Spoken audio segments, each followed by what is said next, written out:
everyone. I hope you're doing well, and I hope that you have a wonderful day. I am here to do an intuitive card reading, see what today's energies will bring. So let's take a look at the cards to see what insights, guidance, and messages the universe wants to share with us.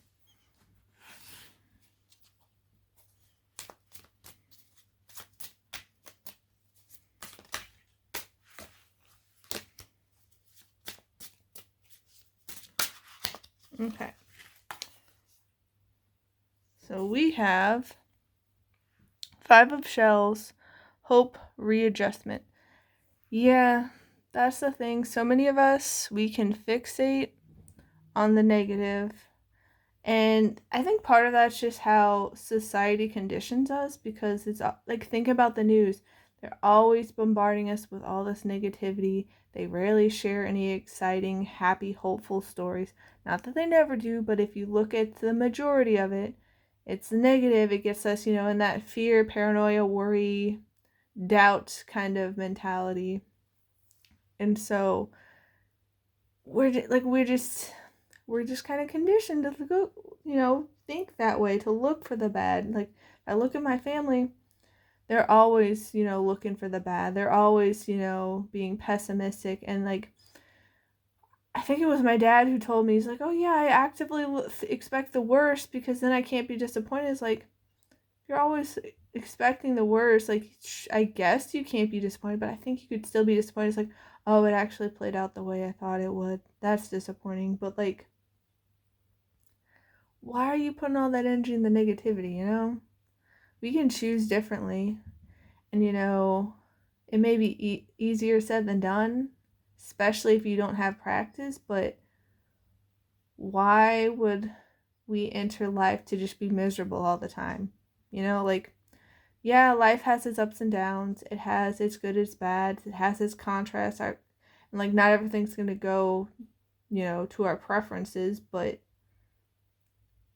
we need to readjust where we're focusing. We need to readjust our outlook and what we expect, because the energy we put out comes back to us. And if we're expecting the worst, if we're putting all this time, energy, and attention into negativity, that's what's going to grow. That's what's going to show up more in our life and build momentum. It's like the Native American tale of the two wolves. The grandfather explains that, there are two wolves fighting inside of each of us. And, one is of like hope, love, peace, prosperity, joy, fun, eagerness, like all these positive elements. And then the other wolf, all this negative emotions and components like fear, anger, frustration, rage, hatred, jealousy, bitterness, like all this negativity. And he tells the grandson, the one that wins is the one you feed, because that's the one that's going to grow stronger.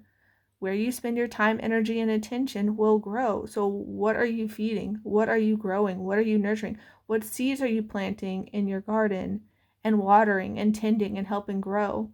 Because, if you're planting all this negativity, like my family tends to do, what kind of harvest do you think you're going to get? You reap what you sow. So if you're planting all these seeds of negativity, frustration, anger, resentment, and you're watering them every day, and you're, just helping them grow stronger and stronger and stronger, when it comes time to harvest, don't be surprised. Like, if you plant, let's say, I don't know, like some green bean seeds, but you were hoping for an apple tree, like, how do you think you're going to get apples from planting green bean seeds?